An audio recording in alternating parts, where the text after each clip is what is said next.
땀 흘리는 날은 그냥 뚝 떨어져요, 당이. 운동이 혈당 조절에 효과적이라는 것을 뒤늦게 깨달은 것이다. 식사 후엔 집 근처 뒷산으로 이어지는 길을 따라 30분 정도 산책에 나선다. 아직까지 몸이 조금 불편하긴 하지만 혈당 조절을 위해 오청환 씨가 선택한 방법이다. 가벼운 산책으로 활동량을 늘리는 것 또한 혈당 개선에 도움이 되기 때문이다.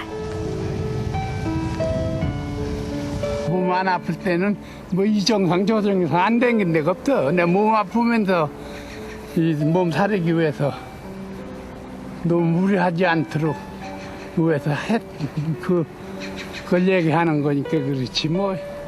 생활 습관부터 바꾸며 시작되는 당뇨 관리. 오청환 씨는 건강하게 사는 법을 조금씩 배워가고 있다. 21년 전 당뇨병 판정을 받은 성갑선 씨. 평소 공복 혈당이 200~300을 오르내리며 혈당 조절이 안 되고 있다. 됐습니다. 결국 최근엔 당뇨 망막증 진단까지 받았다. 앉으세요.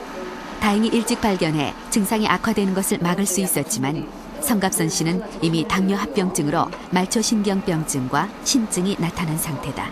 가만히 앞으로. 기본적인 생활 습관뿐만 아니라 약물 치료도 제대로 지키지 못한 것이 원인.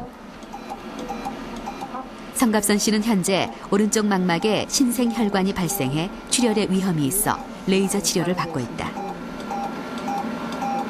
망막이 혈관벽이 나쁘기 때문에 혈액 공급이 충분치가 못한 거죠. 그래서 망막에서 혈액 공급이 못한 조직이 많으면은 거기에서 새로운 혈관을 만들어서 산소를 공급받고 혈액 공급을 받으려는 그런 욕구가 많이 있어요. 그렇게 혈관들이 급조되다 보니까 그러한 혈관들은 굉장히 벽이 부실한 거죠. 쉽게 작은 자극에 의해서도 터지고 그래서 눈 속에서 출혈이 오는 거죠.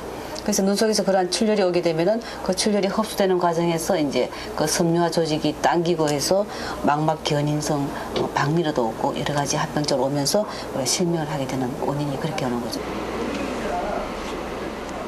부실한 당뇨 관리로 망막 이상에 이어 중이염까지 앓고 있다.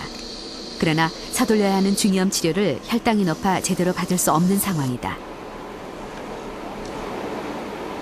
여기 고막인데 이렇게 고막이 녹아서 천공이 됐어요. 구멍이 나 있고 물이 들어가고 이러면은 계속 안에서 진물이 날 거예요. 여러 가지 관점을 볼 때 혈당 조절을 좀 더 꼼꼼히 하지 못한 부분이 있는 것 같습니다.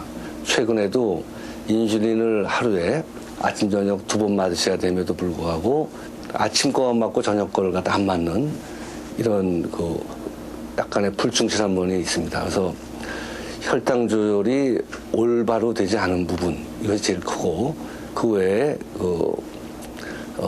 생활에 있어서 운동을 더 열심히 한다든지 그 다음에 식사에 있어서 지방질 섭취라든지 소금 섭취 이런 것들이 하나하나 챙겨지지 않은 것들이 여러 가지 합병증이 오게 된 이유가 아닌가라고 판정을 하고 있습니다. 당뇨 합병증의 무서움을 깨달은 성갑선 씨는 규칙적인 혈당 체크를 통해 자신의 혈당 정도를 점검하는 일부터 시작했다. 혈당을 알아야 잘못된 원인을 바로잡을 수 있기 때문이다. 너무 많이 나오네. 왜 314가 나와? 뭘 먹었는데? 아, 많이 나온다. 커피를 한 잔 먹고 왔다. 단 거를, 설탕 들은 거를. 식당에서 그냥 먹는 음식 같은 것도 막 먹게 되고 베이컨 같은 거, 빵 그런 거 뭐 아이스크림 그런 거 막 먹었어요. 그때는 처음에는 가리다가 그 뭐 그런 거 뭐 중요하나 싶어서 그냥 그렇게 먹었는데 이제 나이 먹고 나니까 당뇨 막 텔레비에서 맨날 보니까 합병증 때문에 난리고 옆에 사람들 막 합병증 때문에 많이 저기 하고 하니까는 무서워가지고 관리를 하는 거지 이제. 짓고 왔어. 내가 그때 어떤 데 생각하면 젊어서부터 관리를 했으면 이렇게 나쁘지는 않았을 건데 싶더라고. 성갑선 씨가 당뇨 관리에서 철저하게 지키는 것이 있다. 바로 발 관리다. 말초신경병증이 있기 때문이다. 외출 후엔 미지근한 물로 깨끗하게 씻고 물기가 없도록 마른 수건으로 꼼꼼히 닦는다. 그리고 나서 발이 건조해지지 않도록 보습제를 바르는 일을 빼놓지 않는다. 발이 건조하면 상처가 나기 쉽기 때문이다. 마지막으로 양말을 신어 발을 보호하고 건조해지지 않도록 하는 것이다. 당뇨는. 그게 제일 무섭잖아요. 발에 합병증 올까봐. 그래서 발은 항상 발은 그냥 얼굴보다도 더 중요하게 생각하고 갖고 나는. 합병증이 더 무서운 당뇨. 하지만 관리만 잘한다면 합병증 없이 건강하게 살 수 있다. 당뇨 관리의 가장 기본이 되는 혈당 관리를 위해 잘못된 생활 습관을 하나씩 바꿔나가는 일. 바로 당뇨 극복의 시작이다. 힘들지는 않은데 땀이 많이 나요.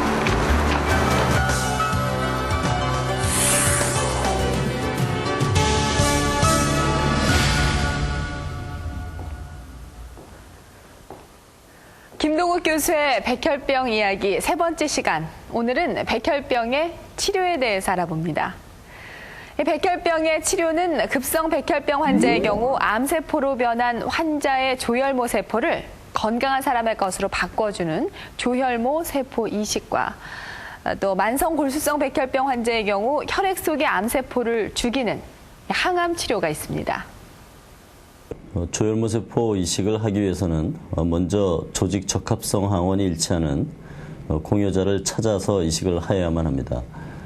조직 적합성 항원은 가족 중에 형제가 일치할 수 있는 확률이 가장 많아서 형제 간의 혈연 조혈모세포 이식을 시행하는 경우가 많은데, 만일 조직 적합성 항원이 일치하는 공여자를 찾을 수 없는 경우에는 자기 자신의 조혈모세포를 이용하는 자가이식을 하거나 형제가 아닌 타인의 조혈모세포를 이식하는 비혈연 간 조혈모세포 이식을 시행하여야만 합니다.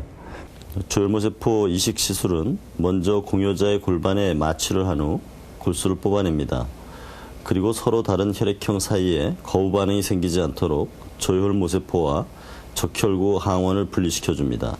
이렇게 채취된 공여자의 조혈모세포는 항암 치료를 받고 무균실에 격리되어 있는 환자에게 전해져서 마치 수혈을 하듯이 환자의 몸속에 주사됩니다. 혈액 속으로 들어간 조혈모세포는 약 3일 이내에 골수 속으로 들어가서 자리를 잡고 새롭게 혈액을 만들게 됩니다. 이러한 조혈모세포 이식도 여러 가지 단점과 어려움을 가지고 있습니다. 즉, 환자와 유전자형이 일치하는 공여자가 필요하며 환자의 나이가 많은 경우에 부작용이 많이 발생하기 때문에 일부 젊은 환자에서만 시술할 수 있습니다. 또한 이식 전에 조혈모세포 이식은 고용량 항암 치료를 받아야 하기 때문에 이식 초기에 여러 가지 장기가 손상되는 부작용이 나타날 수 있습니다.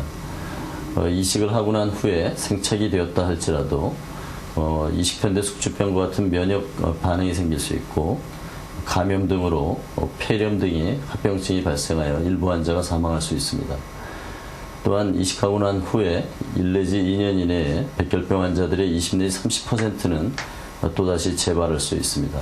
이러한 조혈모세포 이식의 단점을 극복하기 위해서 최근에는 새로운 이식법들이 시도되고 있는데요.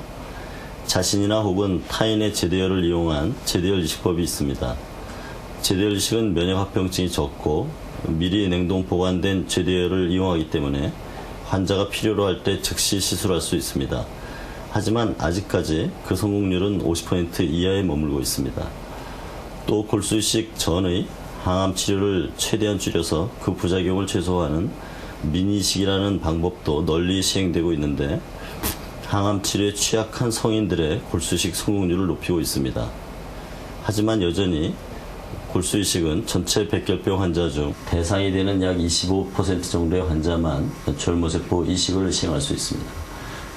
그래서 나머지 75%의 대부분의 백혈병 환자들은 글리백이나 항암 치료와 같은 항암제로만 치료하는 그러한 항암요법을 시행하여야만 합니다. 지난 2001년 3월 만성 골수성 백혈병 말기로 사경을 헤매던 양향길 씨.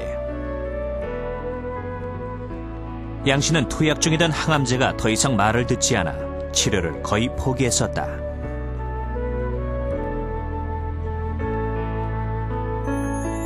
마지막 시도로 표적 항암제 치료를 받아온 양 씨는 암세포 수치 0을 유지하고 있다.